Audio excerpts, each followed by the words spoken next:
congressional candidate calling out Twitter after his account was permanently suspended on the eve of his state's primary elections. Congressional candidate Dr. Drew-Montez whose account is now reinstated, so I guess it wasn't very permanent, Twitter, joins me now. Doctor, thanks so much for being here. Granted, you already have the nomination, the Republican nomination, for the upcoming November election. But of all the times that your account could have been suspended, what do you make of the fact that literally it was suspended the day before the primary election? I think it's really suspicious. And first off, thank you for having me on. And I think what's been said is it was a glitch, an algorithm glitch. But I don't think anyone in my district believes that it was a glitch. I don't think anybody in the state of Florida believes that it was a glitch.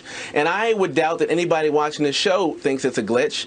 To silence a black conservative on the eve of the election, and at this particular point, I don't know how we can allow this to happen, because this is a pure example of what I would call electioneering, interfering with the election, and we cannot allow that to stand. Here's the full Twitter statement, quote, Twitter says it uses proactive automated systems to detect content that might violate our rules, part of our work to improve the health of conversations on the service. In the case referenced, our automated system produced a false positive. So, doctor, they call it a false positive. What do you call it? Well, what I call it is election interference. I mean, Governor Ron DeSantis, we were with him last night. We had a conversation with him. He is aware of what's happening here. This is precisely why he signed into law SB 7072, because he knew this was going to happen. I think the bigger question is this an isolated incident, or is this a precursor to what we can expect in the general? What I find interesting is you are running in a district that is heavily blue. You are trying to flip it red. So, of course, a lot of attention on your race. Why does this keep happening, doctor? Why does this keep happening specifically to conservatives when conservatives are in the public spotlight? Why does it never happen the other way?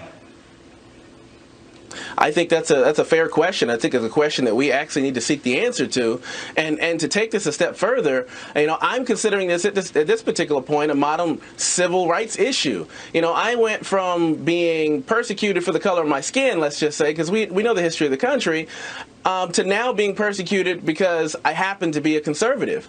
This should be protected. So the same reason you can't silence me because I have a differing viewpoint or I'm a conservative is the same way you can't silence me because of the color of my skin, because I'm happily married, because I'm a black conservative, I have 4 daughters. That doesn't work, so neither should it work to silence me because I have a dissenting opinion. You have 4 daughters. They should be giving you a medal.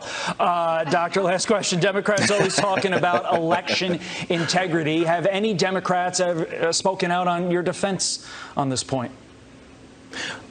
Well, I can't say that I have had any Democrats speak on my defense, but this is a bipartisan issue. It shouldn't matter whether they're Republican or Democrat. I have had Congressman Byron Donalds speak out on this issue, Congresswoman Lauren Boebert, Brendan Leslie from Florida's Voice. They were some of the first people to speak out. And yesterday, the chairman of the party, Joe Gruters, actually sent out a tweet. And it was after that tweet, probably 2 hours later, that my account was mysteriously reinstated, the same way it was mysteriously permanently banned without notification or warning. If he can handle 4 daughters, he can certainly take on Twitter. Dr. Drew-Montez, thank you for your time this morning. This has got to stop happening. We appreciate your insight.